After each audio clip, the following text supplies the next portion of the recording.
Bien, vamos a continuar entonces desarrollando las vitaminas del grupo de las liposolubles. La clase anterior habíamos llegado a esta vitamina A y ahora vamos a comenzar con la vitamina D.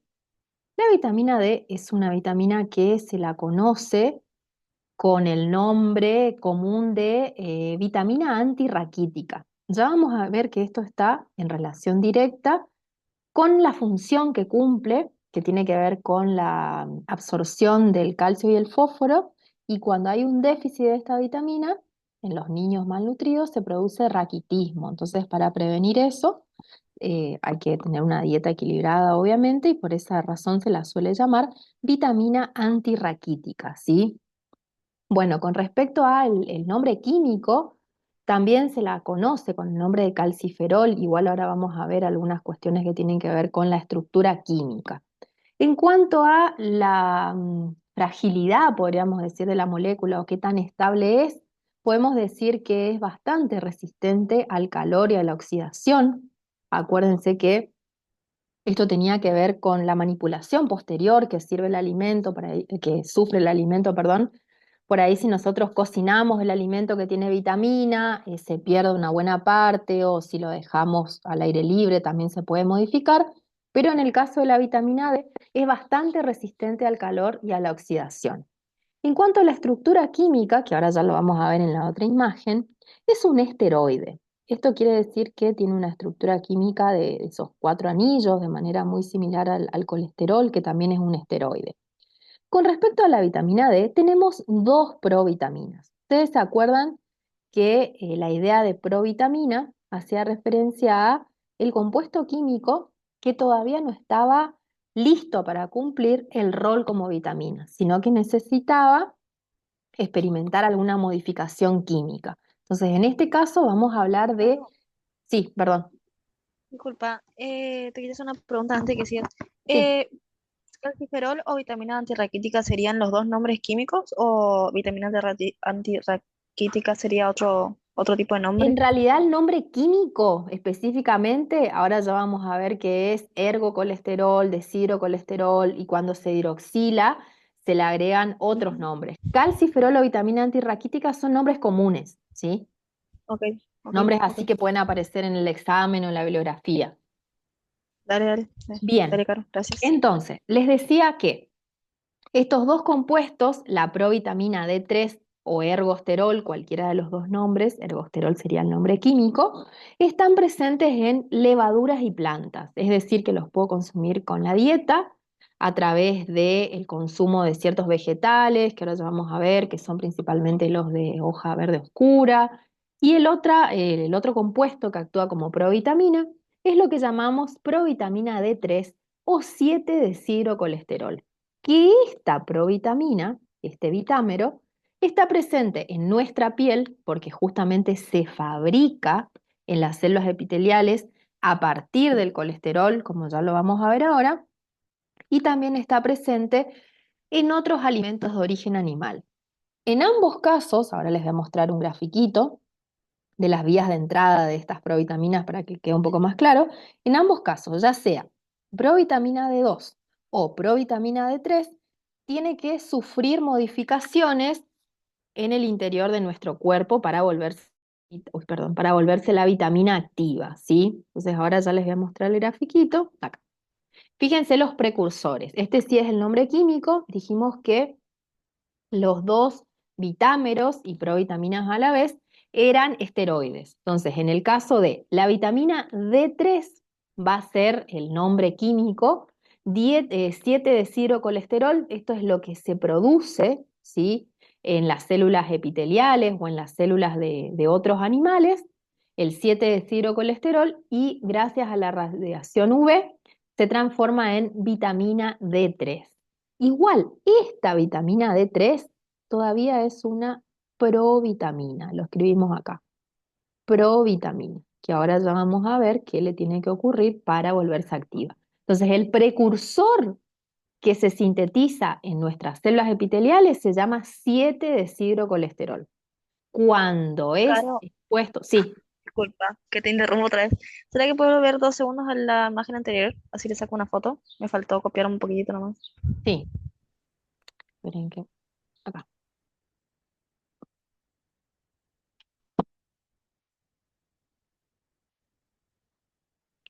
Ahí está, Caro, gracias. Ahí está. Les decía entonces que esta provitamina, vamos a escribir acá, perdón, esta provitamina todavía es, entonces, provitamina. Provitamina, la D3, y tenemos, por un lado, el precursor, que dijimos que en el caso de la D3 se va a fabricar a partir del colesterol en nuestras células epiteliales. Esperen que no agarre el marcador, no, acá. El precursor 7-decidrocolesterol en nuestras células epiteliales a partir del colesterol, ¿sí? Con la radiación UV, este compuesto sufre una modificación química y se transforma en D3, pero todavía es provitamina, todavía no está lista para ser utilizada como vitamina propiamente dicha, porque ahora ya vamos a ver que tiene que experimentar dos modificaciones que le van a ocurrir en el hígado y en el riñón, ¿sí? Y en este otro lado tenemos el precursor que está presente en las plantas y en las levaduras, que son los hongos, y las levaduras pertenecen al reino fungi. En este caso, el ergosterol, que también es un esteroide, acá tenemos los 4 anillos, es expuesto a la radiación UV, sí, o con ayuda de la radiación UV, se transforma en vitamina D3. Pero esto también es una provitamina. Tanto D3 como D2 son provitaminas. Y entre sí, el 7-decidrocolesterol y el ergosterol son vitámeros. Por eso es que acá les escribí con negrita, vitámeros y provitaminas. Ahora avanzamos un poquito. Estas estructuras químicas de la D3, de la D2, todo esto también está en el PDF que les pasamos, que yo le cargué al Classroom, el apunte de la Academia de Vitaminas, están todas estas cuestiones de las estructuras químicas, ¿sí? Ahora, ¿qué pasa con las modificaciones que tiene que sufrir recién? Que tiene que sufrir, que recién dije. Dijimos que tanto D2 como D3 son provitaminas. Para que tengan actividad biológica, cualquiera de estos dos compuestos, fíjense que acá abajo tenemos las vías de entrada. Puede ser 7-decidrocolesterol, que se sintetiza en las células epiteliales, o pues que eso se suele llamar vitamina D3 endógena, ¿sí? O puede ser que tengamos la vitamina, vamos a poner acá D2, porque en realidad aparece D2 en la bibliografía, D2 incorporada con la dieta, a partir de, ay, no sé por qué se borra, esperen que agarré el que no era, por eso se me está borrando. Ahí está. Puede ser con la dieta de 2 a partir de, no sé si es mi internet o estoy haciendo macana. Ahí está. A ver si ahora no se borra. Ahí está. Venga, agarro uno más grueso. Puede ser con la dieta entonces. D3 a partir de tejidos de otros mamíferos o puede ser D2 presente en todo lo que sea vegetales y hongos. O puede ser D3 de vía endógena, acá D3, es decir, el precursor que es sintetizado en las células epiteliales. En ambos casos va a seguir la misma vía de modificaciones, ¿sí? Lo que tiene que ocurrirle es el agregado de grupos hidroxilo, por eso estamos hablando de hidroxilaciones. Ponemos acá un grupo oxidrilo, es lo que tiene que agregarse para que cualquiera, perdón, de estos dos vitámeros se transforme en la vitamina activa. Yo me tengo que acordar que esas modificaciones ocurren en dos órganos diferentes. La primera modificación, el primer agregado del grupo hidroxilo, va a ocurrir en el hígado, ¿sí? Por eso es que acá vemos número 1, el órgano, el hígado, donde la vitamina o la provitamina, para ser más específicos, se va a transformar en 25-hidroxicolecalciferol. Ese sería el nombre químico, ¿sí? 25-hidroxicolecalciferol para hacer referencia a que en el átomo 25 se agregó el primer grupo hidroxilo. Después, esa vitamina modificada ya va a viajar a través de la circulación hacia el riñón. Ahora ya les voy a mostrar en otro gráfico, pero recordar siempre que como estamos hablando de una vitamina liposoluble, el traslado a través de la circulación nunca puede ser de la vitamina suelta o sin estar dentro de una lipoproteína o unida a una proteína específica. Ahora ya vamos a ver otro grafiquito donde nos muestra la proteína de unión a la vitamina D que se llama DBP, ¿sí? Entonces viaja a este precursor unidito a la proteína y llega a los riñones. En el riñón sufre la segunda modificación. Se le agrega otro grupo hidroxilo en el átomo 25. Por eso ahora vamos a tener 1,25 dihidroxicalcitriol o también llamado dihidroxivitamina D3, depende del autor. Ahora recién nosotros vamos a tener la forma activa de la vitamina, ¿sí? A ver, les voy a mostrar el otro grafiquito. Acá.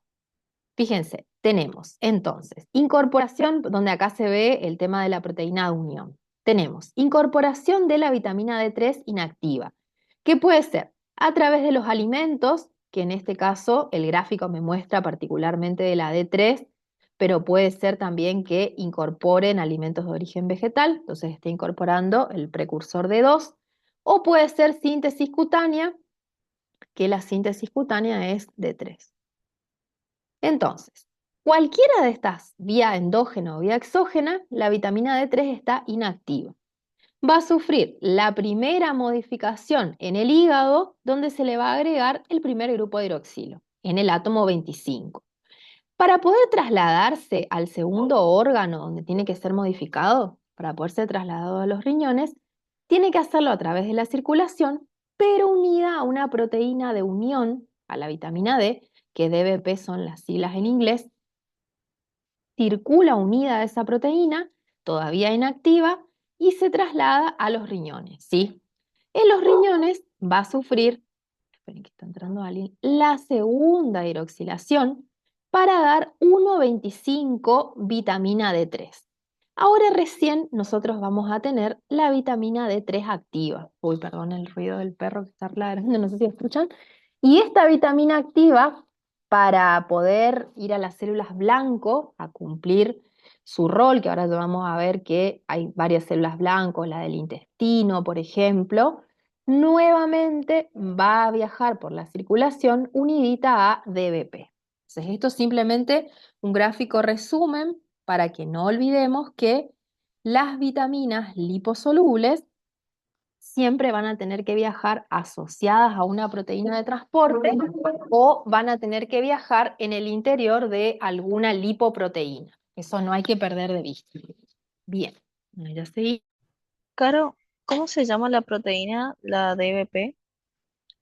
Proteína de unión a vitamina D, es las siglas en inglés. Proteína, binding de unión y vitamina D. Proteína de unión a vitamina D, así sería. Ok, gracias. Aguántenme un segundito, que justo me están llamando. Atiendo una cosita nomás importante y ya seguimos.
Perdón, justo una cuestión doméstica en la casa. Seguimos. Bueno, entonces, esto borramos. Lo importante de acá acordarse que circula unida a esta proteína de unión.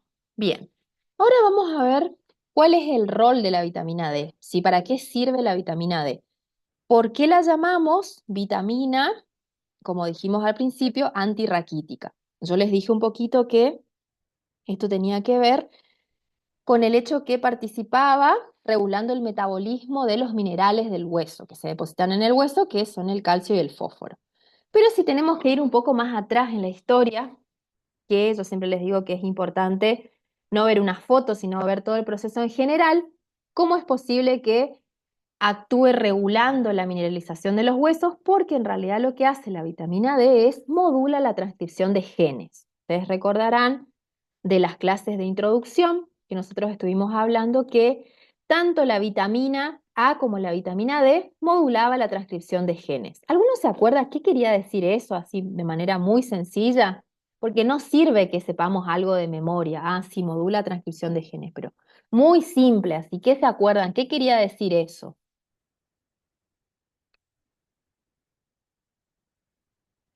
¿Puede ser la creación de una nueva proteína? Sí, ese podríamos decir que es el resultado, ¿sí?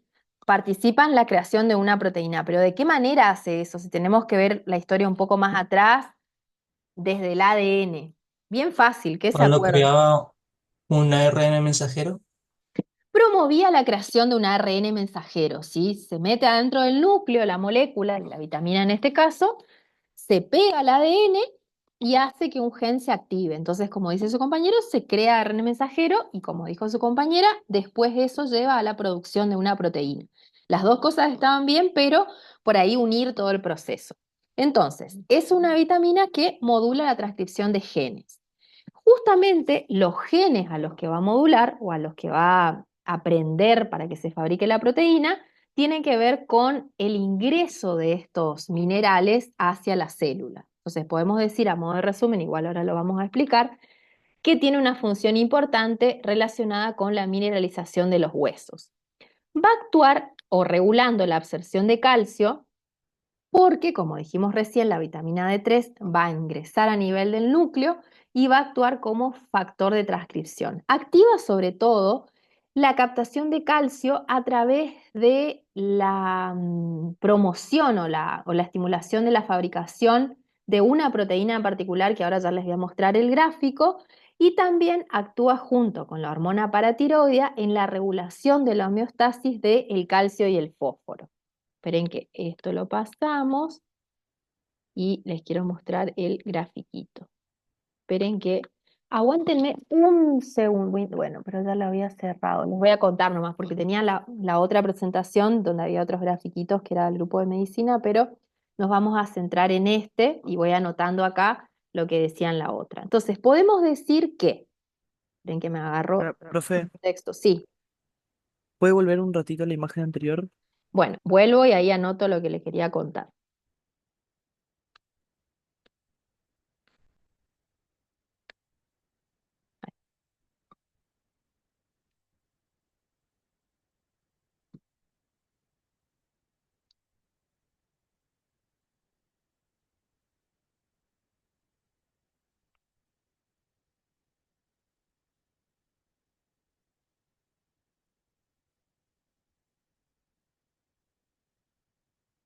Avísenme cuándo está. Gracias. Esto.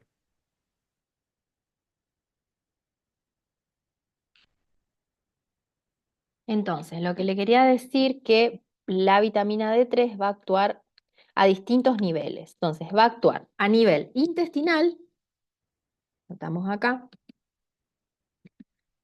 a nivel intestinal, promoviendo la absorción de calcio, que ahora ya vamos a ver cómo hace esto. Promoviendo, anotamos acá, vamos a poner de este lado, promoviendo absorción de calcio, va a actuar a nivel de hueso o tejido óseo, promoviendo la resorción de calcio. Esperen que acá me quedó mal, resorción de calcio, y va a actuar a nivel de riñón o tejido urinario, o vamos a poner mejor riñón para que sea más fácil de recordar, a nivel de riñón, haciendo que se elimine o se excrete poco calcio, ¿sí? Entonces acá podemos poner a nivel de la eliminación y excreción de calcio. Entonces a esos tres niveles actúa, ¿sí? A nivel intestinal, acá número 1, a nivel de tejido ósea me quedó, porque es óseo, no puedo hablar y escribir, óseo, y a nivel de riñón, ¿sí? A esos tres niveles actúa la vitamina D. Obviamente que si yo miro la historia hacia atrás, en realidad actúa a nivel transcripcional. Esa transcripción lo que va a hacer es activar la síntesis de ciertas proteínas que a su vez van a participar en alguno de estos procesos. Bien, todo acá. Y este gráfico que estamos viendo acá, particularmente lo que me va a explicar es el punto de la actuación a nivel intestinal. Esperen que no lo quería cambiar, ahí está. Esperen que me agarro ahora el marcador, así vamos a explicar este gráfico que está acá. Dice, aumento de la absorción intestinal de calcio. ¿Cómo es posible que la vitamina entonces actúe a nivel de la absorción intestinal? Primero vamos a ver este grafiquito que está acá para poder ubicarnos. Seguramente ya vieron este gráfico, quizás habrán visto citoesqueleto, uniones celulares, un gráfico parecido a esto. Esto que estoy dibujando acá es un enterocito, una célula intestinal y supongamos que esta sea la luz del intestino, como una especie de manguerita, y esto que está acá dibujado muy grande vendría a ser la pared del intestino, ¿sí? Entonces estos son enterocitos que tienen la particularidad de tener este reborde en cepillo en la cara apical, esto sería la cara apical, que le permite aumentar la superficie de absorción. Si el hecho de que la membrana plasmática esté todo así como arrugadita, lo que hace es que en una menor superficie haya mayor cantidad de membrana, por lo tanto mayor cantidad de proteínas transportadoras, ¿sí? Bien, entonces tenemos la cara apical con todos los transportadores, esto que está acá es la cara basal, explico esto para que podamos entender bien y no solamente de memoria, y esto, en realidad, perdón, esta es la cara lateral de la célula estamos hablando, y esto que está acá es la cara basal. Entonces, ¿qué hace la vitamina D? La vitamina D, por un lado, lo que va a hacer es estimula, dice acá arriba, el reclutamiento de los canales de calcio hasta el borde en cepillo. ¿Qué quiere decir esto? Si nosotros miramos nuestro gráfico, fíjense que acá está representado el núcleo. Dijimos recién que la vitamina D actúa a nivel de factor de transcripción, se va a unir al material genético y eso va a promover la transcripción a ARN mensajero y la síntesis de algunas proteínas. Entre esas proteínas a las cuales estimula su producción, se encuentran estos canales de calcio que están acá arriba, esperen que no se ve, que los voy a bordear con rojo, estos canales de calcio que se llaman calvindinas, las proteínas estas específicas. Entonces acá, en la luz del intestino, todas estas bolitas que están de color azul, representan el calcio.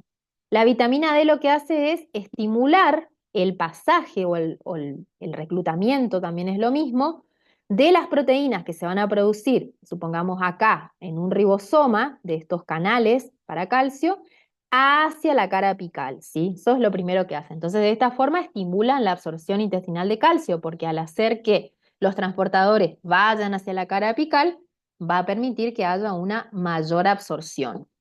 Y otra cosa que hacen es, viendo el otro lado de la célula, la cara basal que estaría acá abajo, promueve o facilita la entrada de calcio a la circulación. Pensemos que acá abajo, para ubicarnos, acá estaría todo lo que sería vasos de la circulación que permiten que los iones ahora pasen desde el enterocito hacia el plasma y viajen hacia algún lugar en particular. Para que este ion calcio, que está acá representado con celeste, pueda atravesar el enterocito y ir hacia la circulación, tiene que hacerlo a través de un transportador activo, lo vamos a bordear acá en rosado, este que está acá sería un transportador activo de calcio, es una bomba de calcio, si es una bomba de calcio que utiliza ATP, como dice acá, pero que depende de la vitamina D. Entonces, con este gráfico del enterocito estamos viendo que la vitamina D va a actuar a dos niveles.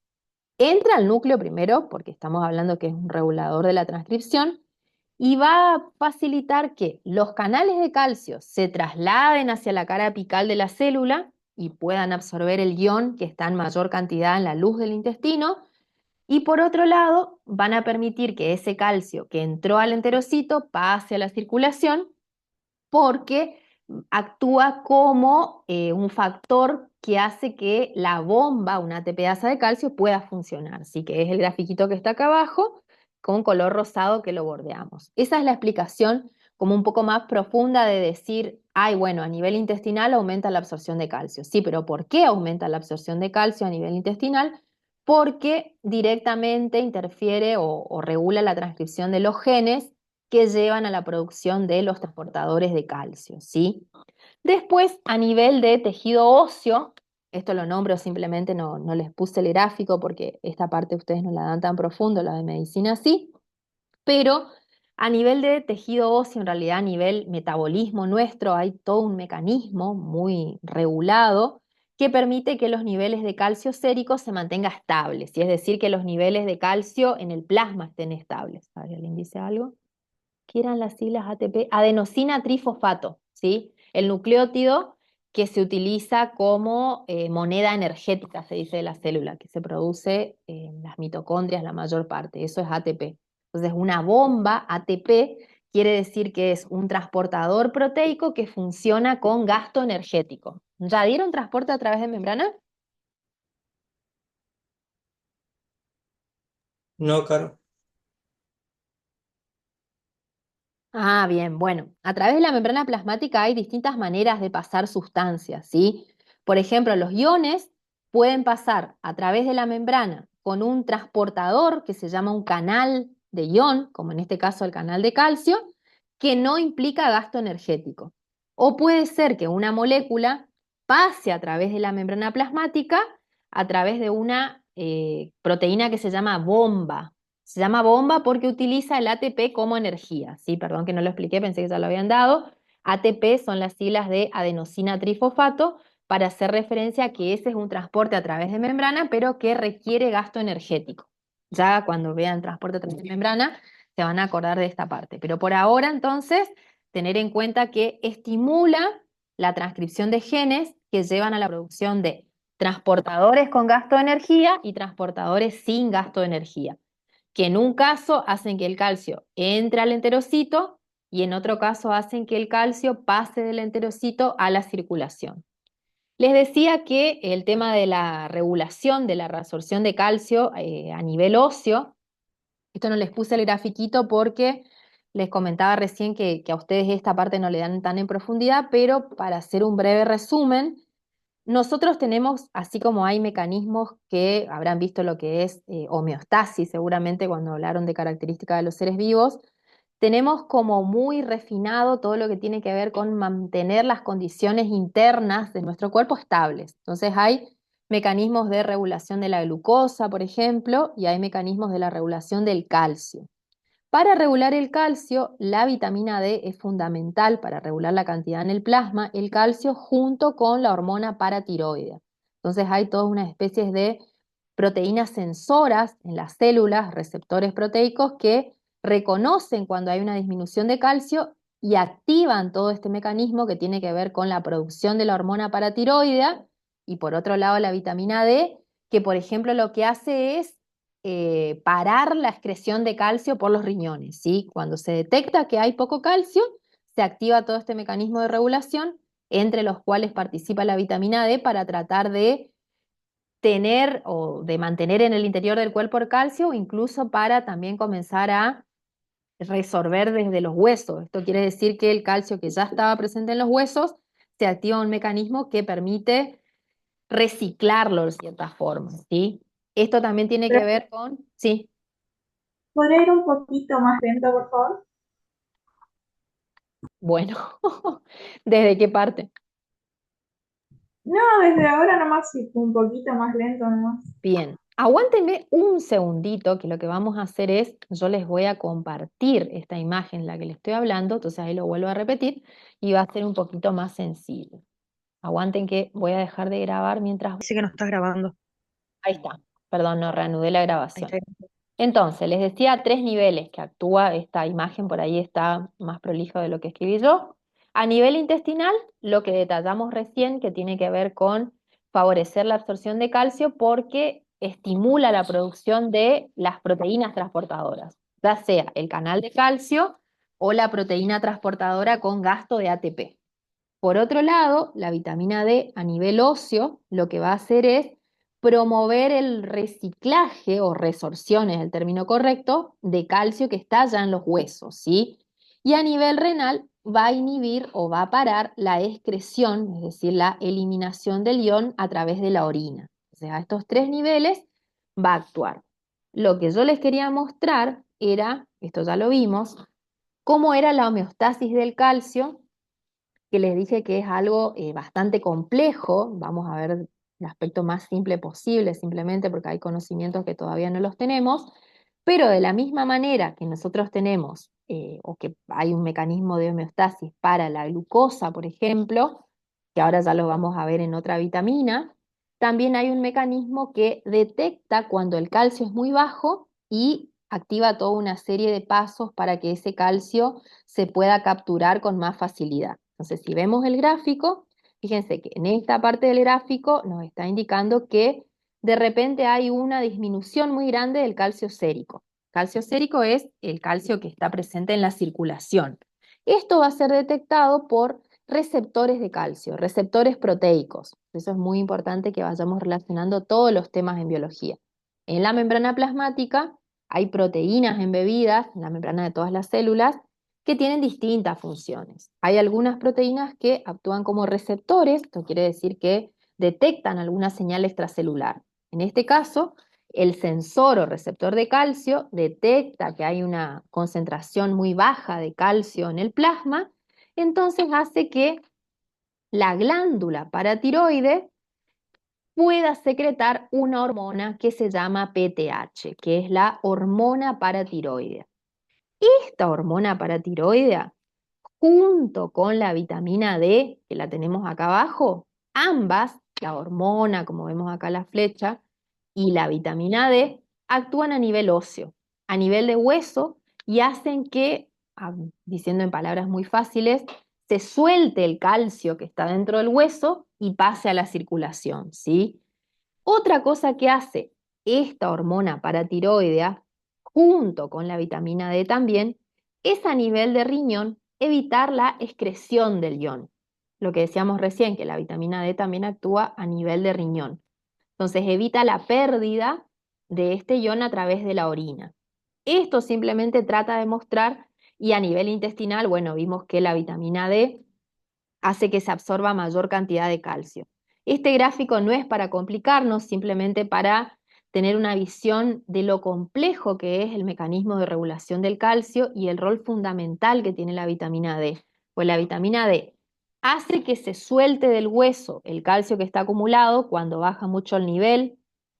Por otro lado, hace que se absorba mayor cantidad en el intestino y a su vez evita que se pierda por la orina.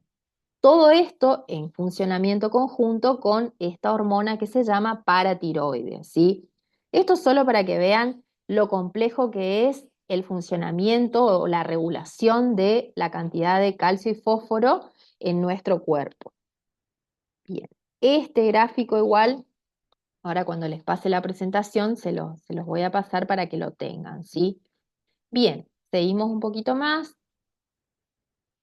Acá. Este gráfico es básicamente lo que estuvimos hablando en clases anteriores de la regulación de la expresión de los genes. No lo voy a volver a repetir porque tiene que ver con el hecho de cómo el ADN es estimulado a producir ARN mensajero. Solamente de acá me interesa resaltar que hay muchos genes que están regulados por vitamina D. Se sabe que alrededor de 50 genes están regulados por este compuesto, ¿sí? Entre los genes que aparecen, además de los que tienen que ver con la formación de los canales proteicos, de las proteínas transportadoras que hablamos recién, también los genes de fibronectina, que es una proteína, los genes para producir interferón, son todos regulados por la vitamina D. Esto no lo explico de nuevo para no complicarnos, simplemente lo que me tengo que acordar, como me dijeron sus compañeros al principio, que la vitamina D se va a unir al ADN y va a hacer que algunos genes que estaban inactivos de repente se puedan expresar, se forme ARN mensajero como estamos viendo acá, y en última instancia se fabrique en el citoplasma alguna proteína. De eso se trata la regulación génica, ¿sí? Igual ya lo vamos a ver conmigo muy en detalle esas cuestiones más adelante. Bien, avanzando con la función de la vitamina D. Vimos entonces, lo más importante de todo es que regula la cantidad de calcio y fósforo, ¿sí? Por lo tanto, directamente participa en la mineralización de los huesos. Por eso es que ahora en un ratito ya vamos a ver que cuando hay un déficit muy grande, se van a producir problemas relacionados con la fragilidad de los huesos. Por esa cuestión es que se la conoce con el nombre de vitamina antirraquítica, como dijimos al principio. Dando vuelta a la página, también la vitamina D está involucrada en el funcionamiento del sistema inmune. El sistema inmune, hablando de manera muy sencilla, está muy desarrollado en mamíferos, es toda una serie de células y moléculas que actúan en conjunto para defendernos frente a la entrada de alguna sustancia extraña, básicamente, ¿sí? En ese sistema inmune están involucradas unas moléculas que se llaman citoquinas o citocinas también. Entonces, la vitamina D lo que hace es estimular la liberación de esas citoquinas, que a su vez esas citoquinas lo que hacen es modular el sistema inmune. ¿Qué quiere decir que modulan el sistema inmune? Que estas citoquinas permiten que las células se dividan, por eso estamos hablando de proliferación, permiten que las células se maduren y que se diferencien para poder defendernos frente a algo extraño, ¿sí? Acá se estarán dando cuenta que nosotros tenemos que, en biología, manejar muchos términos, ¿sí? Yo tengo que saber qué quiere decir proliferar, madurar, diferenciar, que son cosas totalmente distintas. Cuando ustedes están estudiando, por ejemplo, estudian vitaminas del apunte ese que les pasamos y no saben qué quiere decir una palabra, bueno, utilicen las herramientas disponibles de internet, por ejemplo, busquen un libro y vayan haciéndose un glosario de términos, porque en biología, hablando mal, utilizamos palabras complicadas que tenemos que saber qué significan, ¿sí? Tenemos que saber qué es sistema inmune. No puedo estar preparándome para un ingreso y no tener idea de lo que es el sistema inmune. Obviamente que todavía no hace falta que sepamos en profundidad porque no dimos ese tema, pero sí tener presente que el sistema inmune nos defiende frente a sustancias extrañas. Dentro de ese sistema inmune, vamos a poner acá una flechita para no perdernos, hay distintos elementos. Para que no quede tan en el aire lo que vamos nombrando, por eso es que por ahí me voy un poco del tema, distintos elementos que forman parte del sistema inmune. Tenemos, para hacer bien simple todo, células. Hay muchas células que forman parte del sistema inmune, los macrófagos, los linfocitos B, los linfocitos T, y por otro lado, hay moléculas.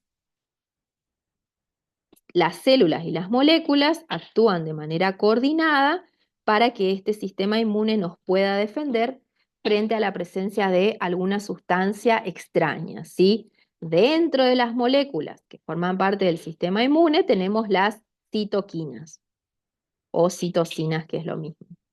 ¿Estas citocinas para qué sirven? Estas citocinas le dicen a las células que forman parte del sistema inmune que se dividan y que hagan frente al problema que implica la entrada de algo extraño, ¿sí?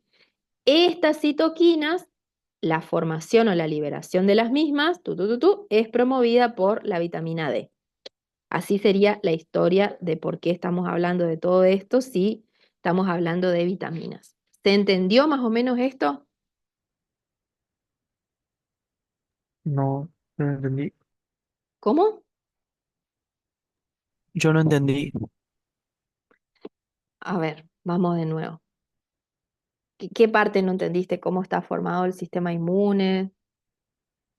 Eh, lo último que dijo, más que nada. ¿De la vitamina D? Sí, Pasa que acá arriba, fíjate que dice que estamos hablando del sistema inmune, que la vitamina D está involucrada en el control y liberación de citoquinas. Entonces yo, para entender de qué se trata toda esa oración, traté de ir un poco hacia atrás y explicar básicamente muy simple cómo está formado el sistema inmune. Entonces les dije que el sistema inmune que nos defiende frente a la entrada de sustancias extrañas, microorganismos, virus, patógenos en general, está formado por dos tipos de elementos. Células que forman el sistema inmune, por ejemplo, los linfocitos o otros que se llaman macrófagos, y por otro lado, moléculas, ¿sí? Moléculas que a su vez son secretadas por otras células. Dentro de esas moléculas que modulan o controlan el sistema inmune, están unas que se llaman citoquinas o citocinas, también depende del libro. Para que estas proteínas o estas moléculas citocinas se puedan liberar y a su vez estimular a las células del sistema inmune, la vitamina D cumple un rol fundamental porque estimula la producción de estas citoquinas. Eso sería el rol de la vitamina D. Acá arriba dice, está involucrada en el control y liberación de citoquinas. Entonces yo hice todo este gráfico para tratar de explicar qué eran las citoquinas, ¿sí? Por ahí hay algunas cosas que todavía falta que las tengan incorporadas, todavía no dieron sistema inmune, pero simplemente traté de explayarme un poco para que no quede solamente de memoria decir que la vitamina D libera citoquinas, solamente por eso, digamos. Igual, no sé, nada no entendiste de esta parte, el resto les pasa lo mismo. Solamente esto era para explicar qué son las citoquinas o por qué decimos que participa en el sistema inmune la vitamina D. Ahora sí se entendió, profe. Bueno, yo por lo menos. muchas gracias, profe. Ahí entendí. Pasa que les va a repasar esto en biología y no hay que asustarse. Hay algunas cosas que todavía no las vamos a entender del todo, pero porque nos falta dar muchos otros temas. Y entonces, a medida que avancemos en el programa, van a decir, ah, mira, era por esto. Por ejemplo, cuando vemos toda la parte de ADN, ARN, ahí les va a cerrar más qué quiere decir que una molécula regula la expresión de los genes. Pero por ahora vayan haciéndose glosarios, eso es bastante útil, de términos que no reconozco, ya que tienen el celular tan a mano que lo usamos todo el tiempo. Buscar en internet, sí, qué quiere decir alguna palabra o seguramente nos va a tirar algún gráfico que nos clarifique un poco más. Bien, seguimos.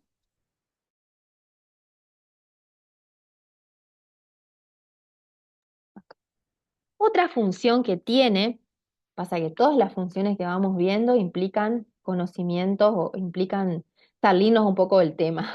Por eso es que por ahí tardamos un poco más. El otro rol de la vitamina D, que es un papel en la secreción normal de insulina.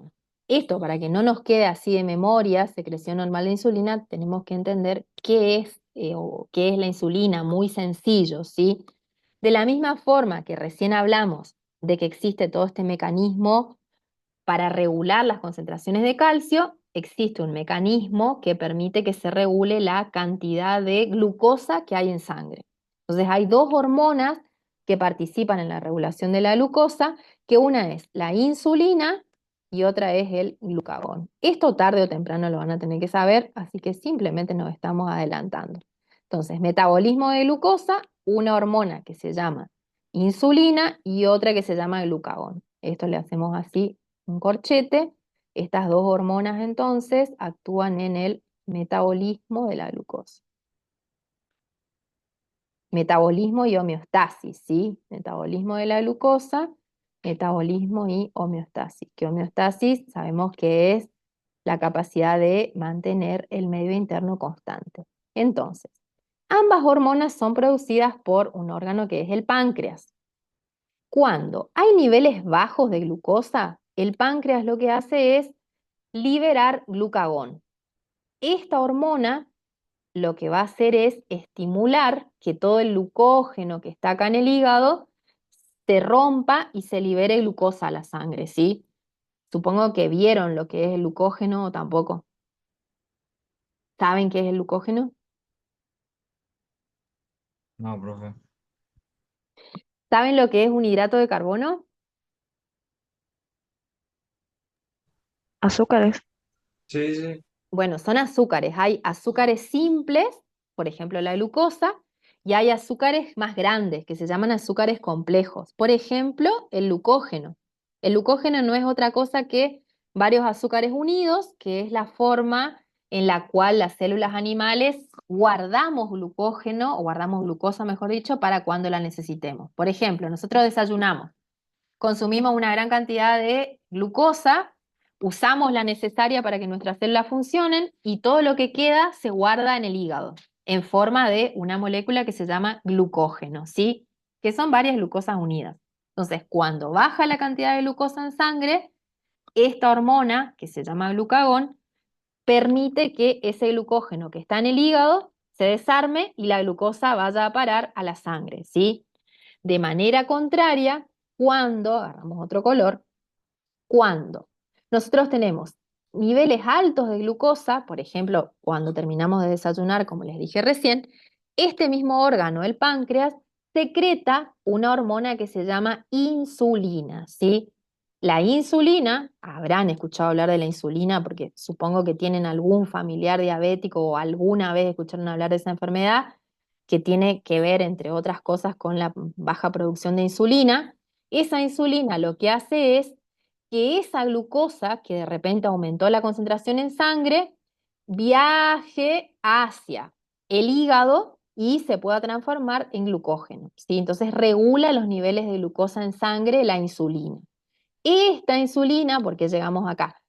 Esta insulina se sabe que la secreción es estimulada, le ponemos acá, por la vitamina D, ¿sí? Entonces la vitamina D tiene un rol importante en la secreción normal de insulina. ¿Para qué sirve la insulina? Vamos a poner acá para que pongan en su carpetita y no nos olvidemos. La insulina entonces regula los niveles de glucosa en sangre.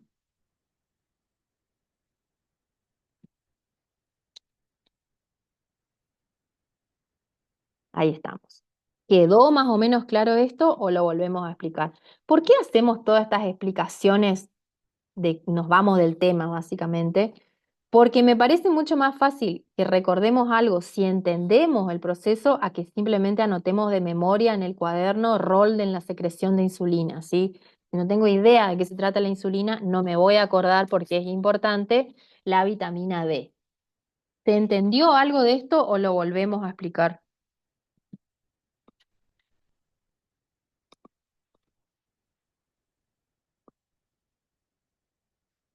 ¿Se fueron todos? ¿Nadie contesta? Se entendió, Se profe. entendió, se entendió. Entendió, profe. Bien, seguimos. Esperen que esto está medio lento. Acá. Otras funciones que se sabe que tiene la vitamina D, por ahí la mayoría de las cuestiones que tienen que ver con el rol de las vitaminas surgen del estudio de casos clínicos o surgen de experimentos en laboratorio con ratas, por ejemplo. Profe, Entonces, sí. perdón que le interrumpa, pero ¿será que podría explicar la última parte cuando dijo que el páncreas liberaba la insulina y ahí hacía que la glucosa viaje hacia dónde sería? Lo que hace la insulina, básicamente que acá en este gráfico no nos muestra esa flecha, pero lo que hace la insulina es, voy a agarrar el marcador, la insulina que va a ser secretada por el páncreas, de la misma forma que el glucagón, por unas células Ujú. particulares que se llaman células beta, es toman la glucosa que está en exceso en la sangre, podríamos decir, y la llevan, que acá no aparece la flecha, hacia el hígado para formar glucógeno y para guardarla para cuando sea necesaria, ¿sí? Esa es la función que tiene la insulina. Estimular que toda la glucosa que está dando vuelta, sangre, por decirlo de alguna manera fácil, vaya a parar al hígado y se reserve para después, en forma de glucógeno. Ok, gracias. Bien.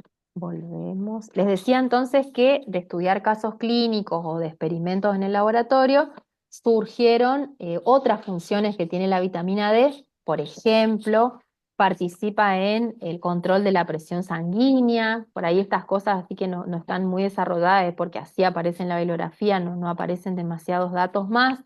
También se sabe que tiene un efecto sobre la actividad muscular, hay que agarrarlo más grueso, porque se vio que en individuos que presentan déficit de vitamina D, existía atrofia de las células o de las fibras musculares contráctiles rápidas, ¿sí? Entonces ahí se relacionó la importancia de la vitamina D con la actividad del músculo. También hay estudios que demostraron el rol de la vitamina D en el metabolismo lipídico. Acá todo esto no sabemos todavía lo que son todos estos nombres, así que simplemente va a ser complicarlos. Vamos a borrar todo esto que pongo en rojo no lo escriban, simplemente metabolismo lipídico porque afectan el recambio de colesterol HDL. Hay dos tipos de colesterol, no sé si los han escuchado nombrar, HDL y LDL. El HDL es el colesterol bueno de alguna manera y la vitamina D participa en mantener niveles constantes de esta molécula. Pero así simplemente anótenlo para no complicarnos a esta altura, ¿sí? con esta cuestión. Pero metabolismo lipídico, lo ponemos acá, una flechita, mantiene los niveles de colesterol HDL. Esto sería lo importante. Colesterol HDL, que es el colesterol bueno, por decirlo de alguna forma. Y otra función que tiene la vitamina D, ya esto también tiene que ver con la, la captación del ion calcio, es colaborar en el desarrollo y función del cerebro, que justamente la conducción del impulso nervioso se da a través de la distinta concentración de iones, entonces se sabe que la vitamina D estimula la conducción nerviosa a través de la regulación del calcio, que este ion es muy importante para el buen funcionamiento o para, mejor dicho, el impulso nervioso, la mantención, o no me sale la palabra, la estimulación de la conducción del impulso nervioso, ¿sí? Entonces también un rol importante en el cerebro.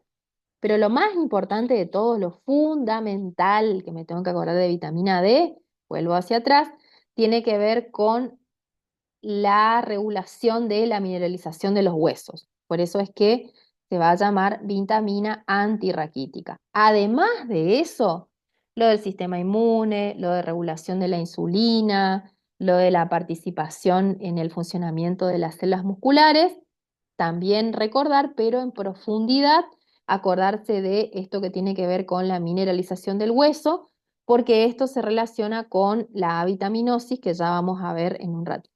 Bien, con respecto a las fuentes naturales, eso también cuando hago mis apuntes, Caro, sí, ¿puedes volver a la imagen anterior, por favor, ¿esa un o una ratito? más? No, una más era. ¿Ahí? No, la que tenías, o sea, ay, no, no era esa. A ver, ¿esta? La función fue Ahí, papel funcional, creo ahí que está. decía. ¿Esa? No, no, no, la que estaba anterior a esa era esa. Esta. Ahí está.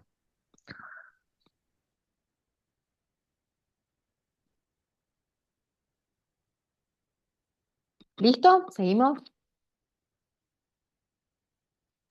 Sí, Caro, sí, sí. Bien, seguimos. Con respecto a las fuentes naturales, no perder de vista cuando estudiemos también en qué tipo de alimentos se puede encontrar. La vitamina D se va a encontrar en todo lo que sea lácteos, leche, yogur, quesos. Acuérdense que no solamente considerar los niveles propios ya que tenían estos alimentos de esta vitamina, sino el hecho de que han sido adicionados, esperen que no fue el marcador, porque durante la elaboración de este alimento probablemente bajaron los niveles que tenían originalmente el alimento, entonces se los adiciona. Todos los lácteos que están en las góndolas están adicionados con vitamina A, vitamina D y otros micronutrientes también, si ustedes prestan atención a las etiquetas. Y además de los productos lácteos, la vitamina D también está presente en todo lo que sea peces, pescados, Por ejemplo, el salmón, el atún, las sardinas, el jurel, todos pescado de mar, el arenque también. En los huevos también hay vitamina D. En el hígado también hay vitamina D. En los vegetales hay el precursor de la vitamina D2, ¿se acuerdan? Por ejemplo, en los vegetales de color verde bien oscuro, acá justo aparece el perejil, pero puede ser la selga, puede ser la lechuga también. Y las levaduras tienen vitamina D. Entonces, esto lo pasamos. Igual esto de los alimentos está también en el apunte con ejemplos. Acá tenemos una tabla, ejemplo de contenido de vitamina D aproximado en los alimentos. Hay que anotar también en los apuntes cuál es la dosis diaria recomendada de vitamina D. Ahora vamos a ver que la vitamina D sí es tóxica cuando es consumida en grandes cantidades, por eso es importante acordarse de la ingesta diaria recomendada, entre 15 y 25 microgramos por día. Y entre los alimentos, solamente por citar algunos que tienen vitamina D, podemos ver el aceite de hígado de bacalao, que bueno, esto nadie consume, básicamente por ahí sí podemos consumir en nuestra dieta diaria sardinas, atún, pero fíjense que el aceite de hígado de bacalao tiene 200 microgramos cada 100 gramos de alimento, y en el caso de las sardinas o el atún que sí consumimos, entre 6 a 22 microgramos cada 100 gramos de alimento. Después ya tenemos en orden de importancia o de cantidad las margarinas, por ejemplo, la leche fortificada y el huevo, que si comparamos con los alimentos anteriores es el que menor cantidad por cada 100 gramos en microgramos tiene de vitaminas. Esto igual solamente un ejemplo. Hay varias de estas tablitas en el PDF que les pasé de vitaminas, el apunte que dice academia, ¿sí?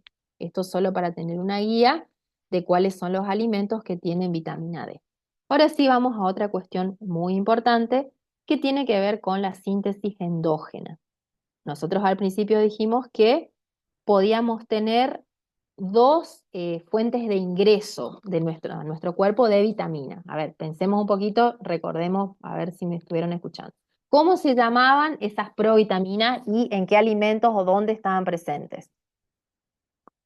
Pueden decirme con la letra y el número nomás, no el nombre químico. La D2 se encontraba en levaduras y plantas.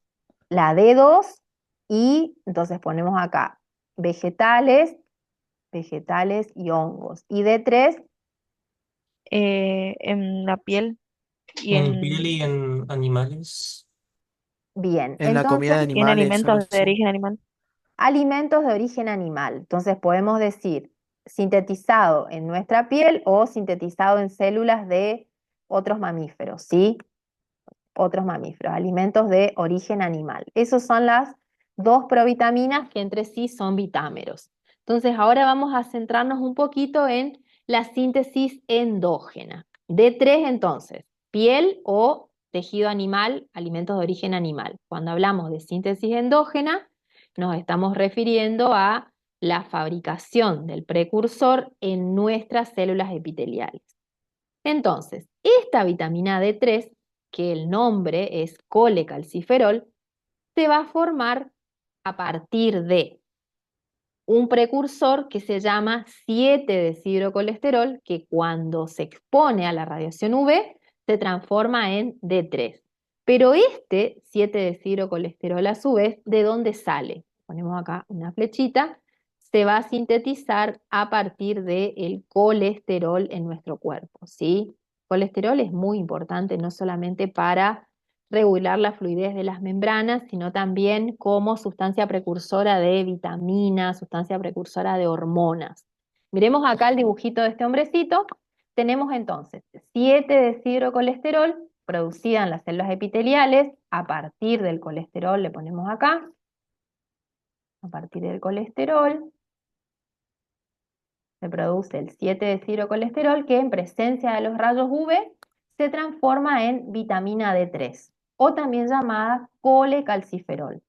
Pero ojo, que como dijimos hace un rato, esa vitamina D3 todavía es la forma inactiva. Entonces, ¿qué nombre le vamos a dar a este D3? Le vamos a dar el nombre de Precursor. provitamina. ¿Estamos de acuerdo? ¿Qué otra cosa me iban a decir?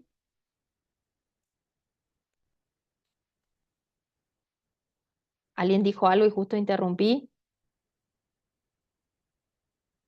No, no, yo nomás dije que era un precursor, pero no me confundí. Sí, está bien, o sea, en realidad no es precursor y provitamina, vendrían a ser sinónimos, si no, no está mal decir que es un precursor. Una provitamina es un precursor de la vitamina activa. Está bien lo que ibas a decir. Cualquiera de los dos nombres está correcto. Entonces, esta D3 es la forma inactiva. Se produce en nuestras células epiteliales, pero todavía tiene que trasladarse hacia el hígado, donde dijimos que sufre la primera hidroxilación, ¿sí? Y luego va a pasar hacia el riñón para que se produzca la segunda hidroxilación. Entonces ahí recién vamos a tener la forma activa de la vitamina D3. ¿Qué va a pasar después con esa vitamina D3? Bueno, va a viajar unida a una proteína que dijimos que se llama DBP para trasladarse hacia algún tejido blanco, ¿sí? Entonces eso a tener en cuenta. Fíjense que acá en el gráfico, también que está bastante completo, vemos, para no perder de vista, que también en el caso de la incorporación de la vitamina D2 o de la vitamina D3 con alimentos de origen animal, también tiene que ir a parar primero al hígado y después a los riñones, ¿sí? Bien, hay que tener en cuenta, en cuanto a la síntesis endógena de la vitamina D, que hay ciertos factores que van a estar afectando la síntesis en nuestras células epiteliales. Por ejemplo, la pigmentación de la piel. Aquellas personas que tienen piel mucho más oscura, los rayos UV no penetran de la misma forma, entonces no van a sintetizar la misma cantidad de vitamina D una persona de piel más pigmentada, más oscura, que una piel más clara, ¿sí? Eso es uno de los factores que afecta a la síntesis. El uso de bloqueadores solares también, vieron que ahora usamos bloqueadores solares con muy alto factor, 50, 60, que obviamente es totalmente necesario en horarios de máxima radiación, pero a las 6 de la tarde ya no es necesario que usemos bloqueadores solares o después de las 5:30 de la tarde, porque si no estaríamos evitando que estos rayos UV actúen sobre el precursor producido en las células epiteliales y no produciríamos suficiente cantidad de vitamina D. Entonces, el uso de estos bloqueadores solares también afecta la síntesis de la vitamina. La edad también, a medida que envejecemos, producimos menor cantidad de vitamina D. La estación del año también, aunque esto quedó medio en el olvido porque con lo del cambio climático y lo afectada que está la capa de ozono, en realidad todo el año ahora nos están ingresando la misma cantidad de rayos UV, pero hace algunos años, cuando todavía no era tanta la contaminación en el planeta, sí había una diferencia entre la radiación de invierno y la radiación de verano, sí, ahora nos estamos quemando vivo durante todo el año. Y otra cuestión tiene que ver con el tiempo de exposición a la luz del sol. Es necesario que nos expongamos al sol, obviamente en horarios prudentes, pero es totalmente necesario para poder convertir este precursor de las células epiteliales en la provitamina. Entonces, estos simplemente factores a tener en cuenta que van a estar influyendo sobre la cantidad de vitamina D de síntesis endógena.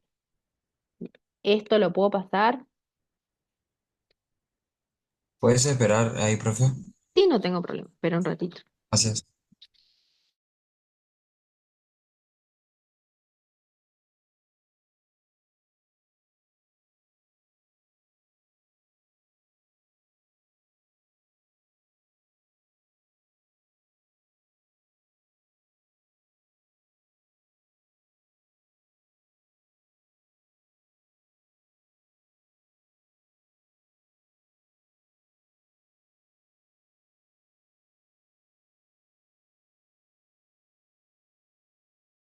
Avísenme cuando ya puedo pasar y continuamos.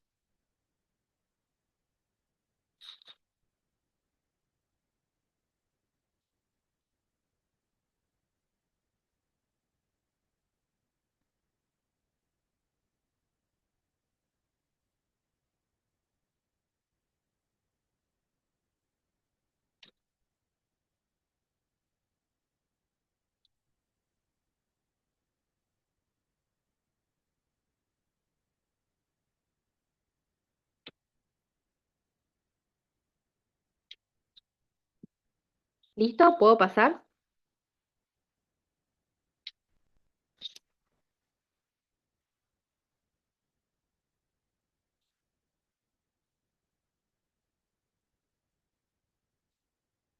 Sí, profe. Bien. Bueno, continuamos. Con respecto a el déficit, dijimos al principio que se la conoce con el nombre de vitamina A antirraquítica y yo les dije que eso tenía relación directa con el hecho de que promueve la mineralización de los huesos. ¿Qué quiere decir mineralización de los huesos? Que en los huesos haya suficiente cantidad de calcio principalmente y fósforo que haga que los huesos estén como que sean fuertes, por decir una cosa sencilla, así, que soporten el peso de nuestro cuerpo.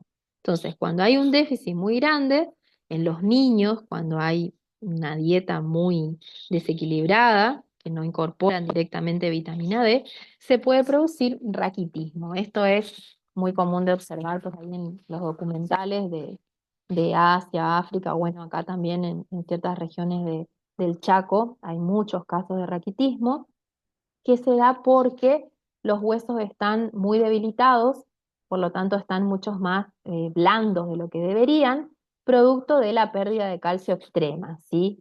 Como no hay vitamina D, no se puede promover la producción de estas proteínas que absorben el calcio, entonces los huesos no pueden acumularlo y una de las manifestaciones más evidentes en estos niños es que los huesos de las extremidades, esto que está acá son unas radiografías de niños que presentan raquitismo, se curvan, ¿sí? Se doblan porque no son lo suficientemente fuertes como para soportar el peso del organismo. Y otra cosa que se suele ver también a simple vista es que en las costillas, a nivel de las articulaciones, esto que estoy indicando acá con el círculo celeste, de las articulaciones condrocostales, al costadito de las costillas, del tórax, se empieza a producir un engrosamiento de los huesitos, ¿sí? Entonces se va a formar algo que se conoce como rosario raquítico, que es así varias protuberancias que son muy evidentes. Y otra cosa que también ocurre en los niños que tienen raquitismo es un retraso en la erupción dentaria, es decir, que no salen los dientes, básicamente en palabras más fáciles. Eso sería como lo más evidente de observar en estos niños, en niños malnutridos, ¿sí? Curvatura de los huesos largos, este engrosamiento de las articulaciones del costado del tórax y también que hay un retraso en la formación de los dientes. Y en el caso de los adultos, esto es lo que se conoce como raquitismo, ¿sí? Por eso se la llama a la vitamina antirraquítica. Y en los adultos, lo que va a pasar, ahora vuelvo hacia atrás en todo caso si lo quieren copiar, simplemente para terminar la idea, en los adultos se produce algo que se llama osteomalacia, ¿sí? Que acá ya no voy a observar que los huesos se curvan, pero sí hay una disminución de la mineralización de los huesos que se va a ver reflejado en que el hueso es mucho más débil, por ejemplo, si estas personas se caen, esto es muy común con las personas de la tercera edad, se quiebran fácilmente, ¿sí? Se pueden romper la cadera, se pueden romper alguna pierna, los huesos largos, porque los huesos están muy frágiles. Eso es lo que se conoce como osteomalacia. Los minerales están presentes en una concentración mucho menor de lo que deberían estar en los huesos. Principalmente esto se da en mujeres que han tenido muchos embarazos. Pensemos en el embarazo como una situación fisiológica, como veíamos al principio de las clases de vitaminas, que requiere el aporte de mayor cantidad de nutrientes. Entonces, sí, cuando la mujer está embarazada no tiene o no consume suficiente cantidad de nutrientes, entre ellos las vitaminas, lo que hace nuestro cuerpo es empezar a reciclar todo. Entonces, si había en el hueso calcio, se empieza a absorber el hueso del calcio, y ese, el hueso del calcio, el calcio del hueso, y ese hueso se vuelve mucho más frágil. Esto se va a ver reflejado con el tiempo, que estas mujeres van a presentar osteomalacia. También es bastante común en mujeres que no se exponen mucho al sol, esta fragilidad en los huesos. Y acá simplemente unos dibujitos de por sí, como un gráfico que nos está mostrando que el tejido óseo es como poroso, es como si fuese una esponja, pero cuando hay escasa presencia de los minerales y hay osteomalacia, esas cavernitas de la esponja se vuelven mucho más grandes, entonces el hueso es mucho más frágil, ¿sí? Entonces tener presente que en los niños el déficit de vitamina D conduce al raquitismo y en los adultos, principalmente en las mujeres, produce algo que se llama osteomalacia, ¿sí? No sé si quieren que deje un ratito acá lo de raquitismo o ya todos llegaron a copiar y seguimos avanzando. Díganme ustedes cómo están.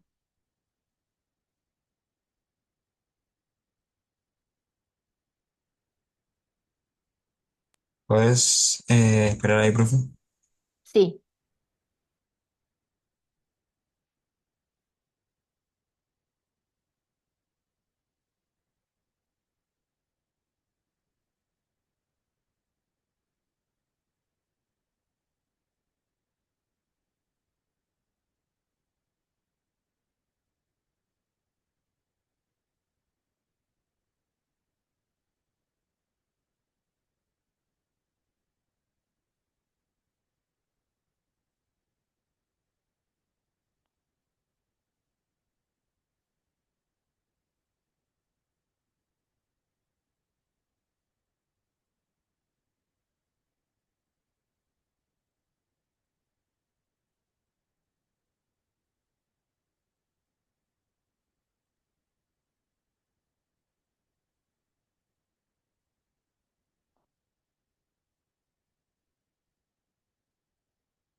avísenme cuando ya estamos, así seguimos.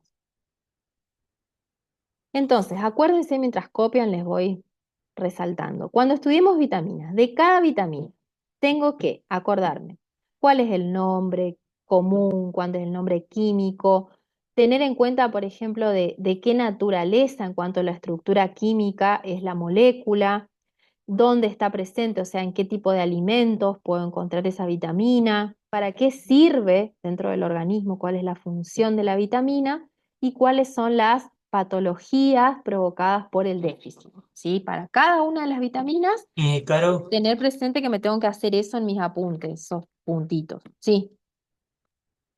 Chris nos había dicho la otra clase que a nosotros mayoritariamente nos iban a preguntar, bueno, no mayoritariamente, pero sí podían incluir em, la estructura química de las vitaminas. Sí, Eso, ¿no hay algún truco para memorizarnos bien? Porque o sea, son bastante similares todas las estructuras químicas. y no truco, no dibujarlas un montón de veces nomás, sería lo único. Porque sí son varias, incluso están todas ahí puestas en el apunte, no hay una fórmula, es solamente práctica, sí, lectura y lectura. Igual nosotros cuando terminemos de dar las liposolubles, la clase que viene, por ejemplo, yo ya había pensado en mostrarles una guía positiva donde hacer hincapié en la estructura química, ¿sí? Porque es cierto, a los de kinesio les repreguntan la estructura química. Yo voy a ver en los pregunteros a ver si son así tipo que describan la estructura química o que marque cuál es la correcta, como para ver qué enfoque le podemos dar para acordarnos, ¿sí? Pero háganme acordar en la semana, por si yo después me olvido, de armarlo de la estructura química y buscar preguntas. Háganme acordar así en el grupo en todo caso, ¿sí? O escríbanme a mí nomás, ¿sí? Bien. ¿Seguimos? ¿Esto lo puedo pasar?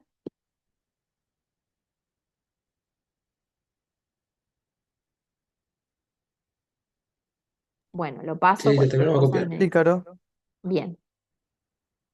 Con respecto a los efectos tóxicos, ya habíamos hablado también para la vitamina A.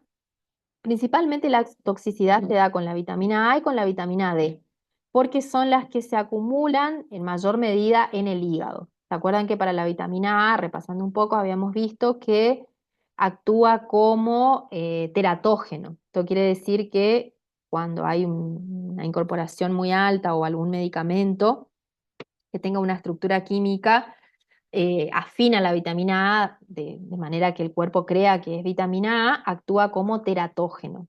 provocaba malformaciones, no sé si se acuerdan que lo habíamos nombrado. La vitamina D también es tóxica, no a nivel teratogénico, pero sí al consumirla en mucha cantidad más de lo recomendado, que fíjense que acá el último punto, vamos a empezar por ahí, nos está diciendo que el límite máximo de ingesta sugerido es de 50 microgramos por día, ¿sí? El límite máximo de ingesta, porque lo que puede provocar es hipercalcemia. La hipercalcemia quiere decir que hay una mucha concentración de calcio en el plasma como resultado del incremento en la absorción intestinal de calcio. ¿Cómo se explica esto? Recién vimos que al ser un regulador de la expresión de los genes, si hay mucha vitamina entrando al núcleo, eso va a hacer que se produzca mayor cantidad de proteínas, o sea, mayor cantidad de canales que permitan la absorción del calcio desde la luz del intestino. Entonces, si se absorbe mucho calcio, si entra mucho calcio en mi cuerpo, a través de las células, obviamente, se produce esta hipercalcemia, que se refieren a niveles de calcio por encima de lo normal, ¿sí? ¿Qué va a pasar cuando hay mucho calcio en la circulación? Se puede producir un estado que se llama hipercalciuria, que esta hipercalciuria lo que va a terminar provocando es que el ion calcio se deposite, por eso dice acá depósito de calcio, en los tejidos blandos, ¿sí? Y principalmente se vayan a producir lesiones en el riñón y en el corazón. Incluso son lesiones irreversibles, ¿sí? Por eso es importante a tener en cuenta esta cuestión. Igual 50 microgramos por día es bastante cantidad al estar presentes en tan escasa concentración en los alimentos. Recordemos que es un micronutriente, no es que nos vamos a pasar porque sí de la cantidad de vitamina D, es bastante difícil, pero tener en cuenta que sobre todo en niños hay trabajos que mostraron esto, que cuando hay un consumo por encima de lo normal, se producen estas lesiones en el riñón, resultado de los depósitos de calcio. Bien, ¿cómo estamos hasta acá? Podemos seguir pasando, así ya vamos al otro grupo, a la vitamina E. ¿Puedes esperar un ratito que termine de copiar? Bien.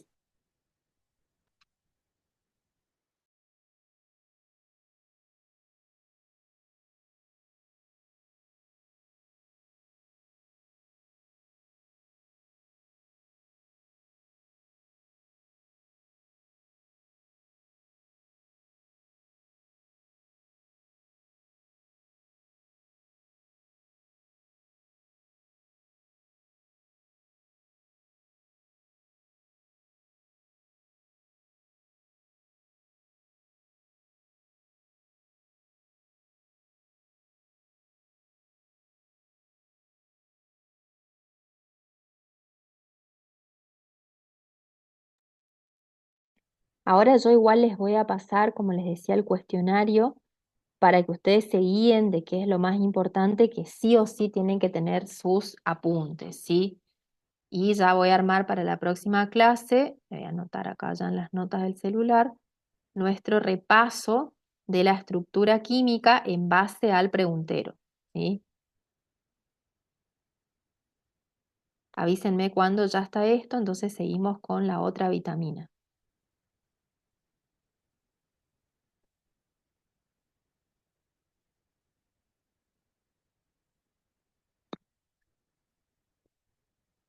Así avanzamos con vitamina E, que es la próxima que nos queda del grupo de las Listo. liposolubles.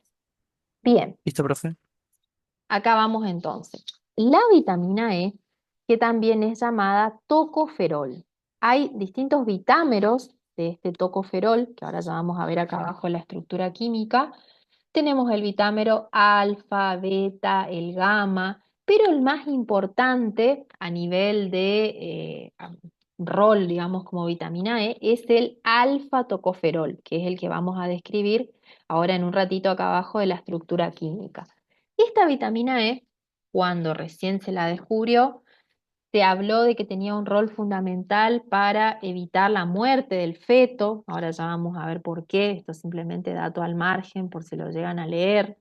La vitamina E principalmente actúa como un potente antioxidante. ¿Se acuerdan que los antioxidantes eran moléculas que anulaban el efecto de algo que se llama radicales libres, que se originan como consecuencia de las reacciones metabólicas normales en nuestras células, como producto secundario, se producen radicales libres.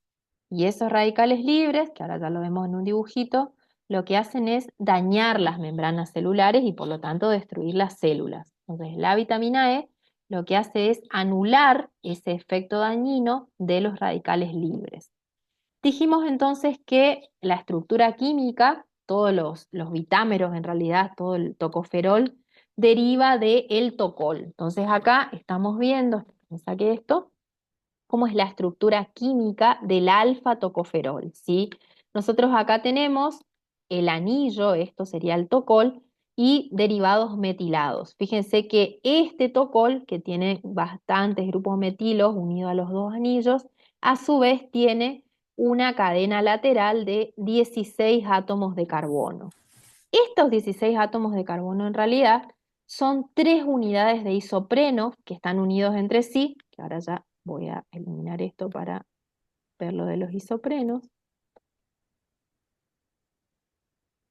Fíjense que esto sería acá, hasta acá un isopreno, esto sería otro isopreno y acá tendríamos el tercer isopreno, que esto igual va a ser lo que yo me voy a fijar bien en los pregunteros a ver si es que tienen que dibujar la estructura o tienen que marcar cómo se llama la estructura química, pero este sería el anillo cromano, sí, perdón, ¿alguien dijo algo? Creo que no.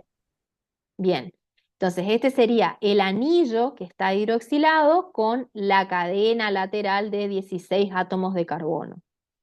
Esto no hay alguna forma de memorizarse que no sea dibujar un montón de veces, pero por eso déjenme ahora en la semana ver si es que tienen que dibujar en el examen o si es que tienen que marcar entre varias estructuras cuál sería la correcta, ¿sí? Pero todos los...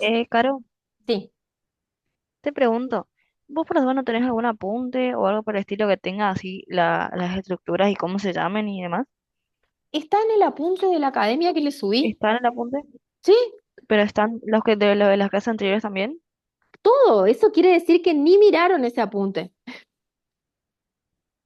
Ese apunte tiene como 16 o 20 hojas, ni me acuerdo, varias hojas donde están todas las vitaminas, toda la estructura química, todas las tablas donde dice la cantidad que hay por tipo de alimento.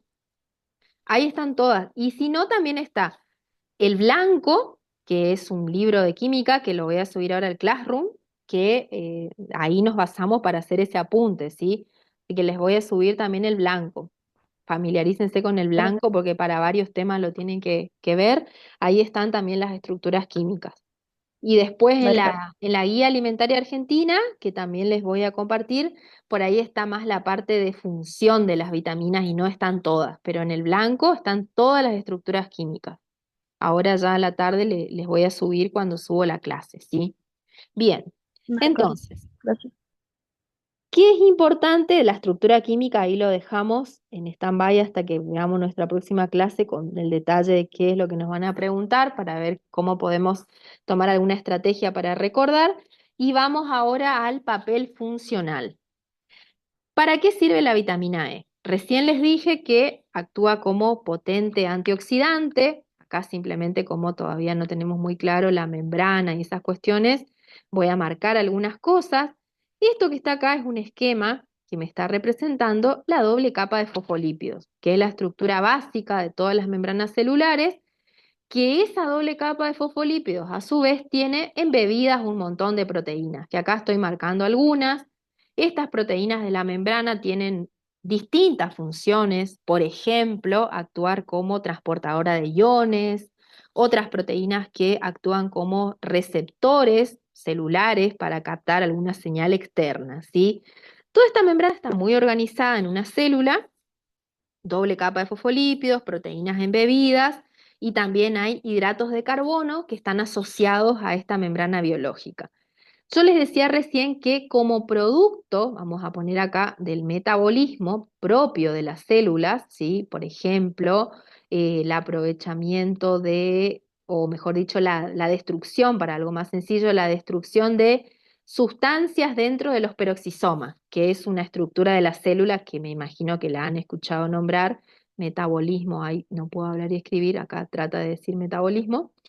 Producto de todas estas reacciones metabólicas, por ejemplo, las que ocurren adentro del peroxisoma, se forman varias moléculas que se llaman radicales libres, que son moléculas pequeñitas, sobre todo formadas por oxígeno. Entre ellas, ponemos acá entre paréntesis de ejemplo, peróxido de hidrógeno, que esta es una molécula que se forma en el interior de los peroxisomas, y estas sustancias, llamadas en conjunto radicales libres, son dañinas para la célula, porque lo que hacen es oxidar, ¿sí?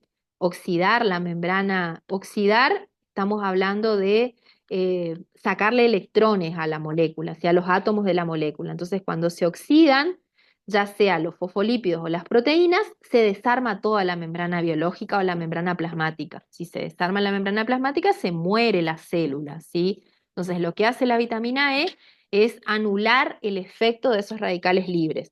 Hace que no se destruya la membrana celular, básicamente, por decirlo de una forma más fácil, ¿sí? Por eso es que acá arriba dice antioxidante de las membranas celulares. Otra función que tiene muy importante la vitamina E es prevenir el daño en el tejido pulmonar. El tejido pulmonar está constantemente expuesto a contaminantes del aire, como dice acá, resultado de la polución, de la industria, por ejemplo, el dióxido de nitrógeno, por ejemplo, el ozono también, que es bastante tóxico para el tejido pulmonar. Y lo que hace la vitamina D es evitar el daño a las células que forman parte de este tejido, ¿sí? Eso es otra cosa para acordarse. Evitan el daño al tejido pulmonar. Otra cosa que hacen también es prevenir la oxidación del retinol y el caroteno. ¿Alguien se acuerda qué es el retinol y el caroteno? Oxidar es sinónimo de daño, ¿sí? Lo ponemos acá. Oxidación, tenemos dos reacciones que siempre van de la mano, óxido-reducción, ¿sí? Reducción es ganancia de electrones y oxidación es pérdida de electrones. La oxidación en las células o en las estructuras celulares siempre produce un daño, o en las moléculas. En este caso estamos diciendo que la vitamina E previene el daño al retinol y al caroteno. Entonces yo pregunto, ¿se acuerdan qué era el retinol y el caroteno? ¿Eran vitámeros de la vitamina A? Eran vitámeros de la vitamina A. Entonces podemos decir que lo que está haciendo la vitamina E es favorecer la utilización de la vitamina A, porque evita la oxidación de estos dos vitámeros, ¿sí? Bien, seguimos un poco más. Esto igual, estos dibujos, todas estas cuestiones están en ese apunte que ustedes todavía no vieron. Y además, cuando terminemos de dar vitaminas, yo voy a convertir esta clase en PDF y también se las voy a subir al Classroom, ¿sí? Bien, por si alguna, es bueno que tomen nota, porque así están atentos, pero si algún dibujo o algo no terminaron de hacer, después yo les voy a pasar este Power en PDF. Otra cosa importante, otra vez vamos a hablar del sistema de defensa, que de la misma manera que charlamos hace un ratito para la vitamina D, la vitamina E también va... Caro, Sí, Caro, 2 segundos, ¿puedes volver, por favor? sí. Ay, avísenme cuando ya está.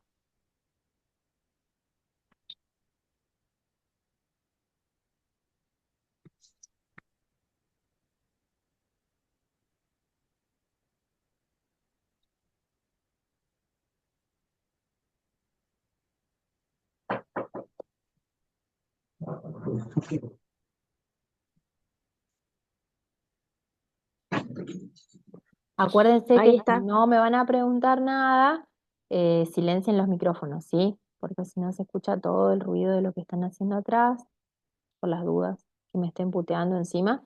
Así que silencien sus micrófonos.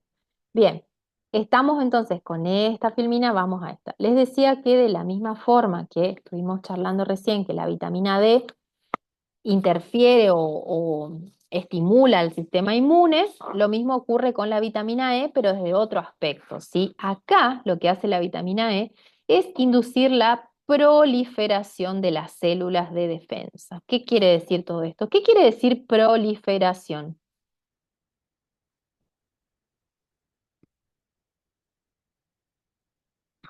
Reproducir, Exactamente, Crecimiento. reproducir y dividirse, si no crecimiento. División celular vamos a poner acá para ser más específicos en el término. O reproducir, como dijo su compañera. Entonces, la proliferación de las células quiere decir que estimula la división celular y que hay, o que se producen más células de defensa. Entonces, la vitamina E aumenta la división celular de estas células madre, de las células de defensa, y por lo tanto aumenta la respuesta celular del sistema inmune frente a algún daño o alguna infección. ¿Por qué hablamos de nuevo me voy por las ramas, por qué hablamos de daño o infección? Porque cuando actúa el sistema inmune, o cuando se desencadena toda la actuación del sistema inmune, no solamente se va a producir por una infección a partir de un organismo patógeno, sino también puede ser que se produzca un daño a nivel de tejido y esto estimule la actuación del sistema inmune o la proliferación de las células. La vitamina D, recién dijimos que, ¿qué cosa estimulaba? Hablamos, vamos otra vez acá lo mismo, dijimos, sistema inmune, dos cosas, células o formado, mejor dicho, por células y por moléculas, ¿sí? Eso lo dijimos hace un ratito. Entonces, la producción de moléculas, la citoquina particularmente, recién vimos que es estimulada por la vitamina D. Vemos acá, esto solo de guía, ¿sí? Y ahora estamos viendo que la división celular de las células del sistema inmune es promovida por la vitamina E, ¿sí? Vitamina E. Entonces, esto es simplemente para recordar la importancia de las dos vitaminas sobre la actuación del sistema inmune. Por otro lado, también la vitamina E, hay estudios que muestran que ayuda al funcionamiento del sistema circulatorio, porque principalmente lo que hace es proteger a los glóbulos rojos de la hemólisis. ¿Qué es la hemólisis? Otra vez nos tenemos que ir de las ramas para no entender todo de memoria, ¿sí? La hemólisis, el prefijo hemo, hace referencia a la hemoglobina que está presente en el interior de los glóbulos rojos. Y lisis significa destrucción, ¿sí? Se destruye la célula, se libera la hemoglobina y obviamente esa célula deja de ser funcional, ¿sí? Entonces, para evitar, ¿por qué se puede producir la hemólisis? Se puede producir, por ejemplo, porque hay un desequilibrio en el medio extracelular. Entonces, de repente comienza a ingresar mayor cantidad de agua al lóbulo rojo y se infla de tal manera que explota y se destruye. Bueno, para evitar esa hemólisis temprana de los glóbulos rojos, esa destrucción de los glóbulos rojos, es que actúa la vitamina E. Entonces, esta es otra función importante de prevenir el daño a los glóbulos rojos. Entonces, estas otras funciones para que anoten: induce la división de las células de defensa, ayuda a que el sistema circulatorio funcione de manera correcta y protege a los glóbulos rojos de la hemólisis, que esto tiene que ver con destrucción, explota el glóbulo rojo, se libera la glucosa y ya no sirve ese glóbulo rojo para poder transportar oxígeno y dióxido de carbono, ¿sí? Que es su función dentro del tejido sanguíneo. Esto lo puedo pasar.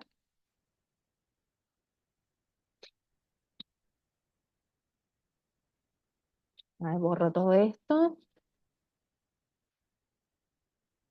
Caro, dijiste que la hemólisis puede pasar por un desequilibrio. ¿En dónde? En la regulación hídrica a través de la membrana de los glóbulos rojos. Pasa que, de nuevo, si no vieron transporte a través de membrana, pero seguramente cuando vean transporte a través de membrana lo van a entender un poco mejor. ¿Qué significa hemólisis? Vamos de nuevo. Hemólisis hace referencia a que la célula explota, para decirlo básicamente. El prefijo hemo es porque adentro del glóbulo rojo está presente una proteína que se llama hemoglobina, que la proteína hemoglobina, ya cuando den proteínas lo van a ver, se encarga de transportar oxígeno y dióxido de carbono, ¿sí? Y lisis hace referencia a destrucción. Se destruye, explota la célula, ¿sí? Entonces, hemólisis no es otra cosa que el término aplicado a la destrucción de un glóbulo rojo, ¿sí? Ponemos acá destrucción. Eso es hemólisis. Hablando de manera sencilla, explota el glóbulo rojo, deja salir la hemoglobina y ya no sirve esa célula, ¿sí? Eso es hemólisis.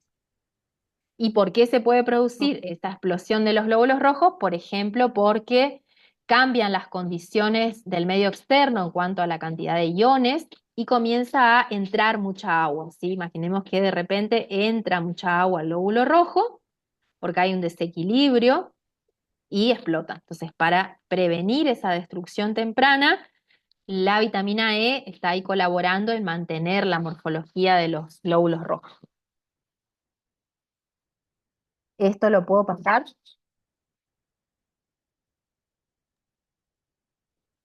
Bien. Sí, Caro. Supongo que sí, avanzamos un poquito más. Y vamos a las fuentes naturales de vitamina E. ¿En qué tipo de alimentos está la vitamina E?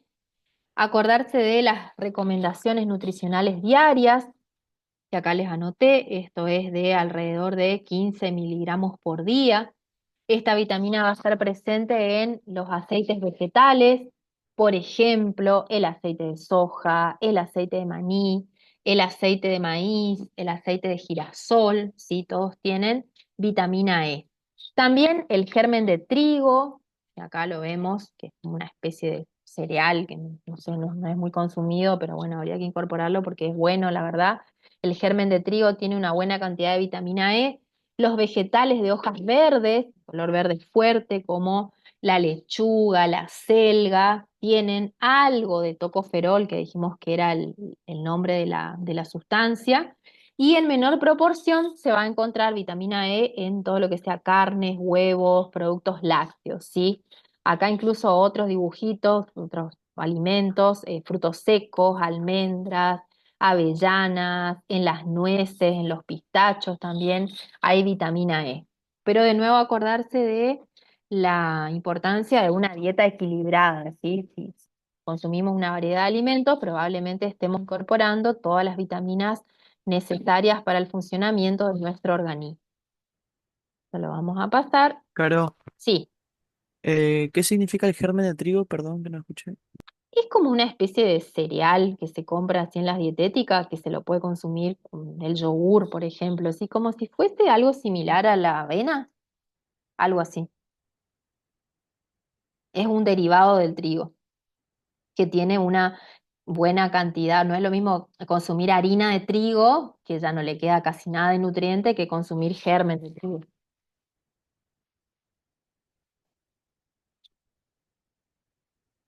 ¿Seguimos? Gracias.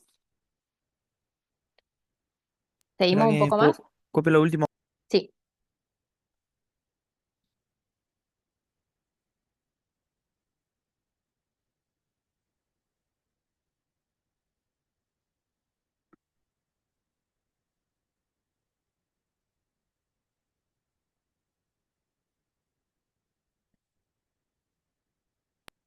Listo.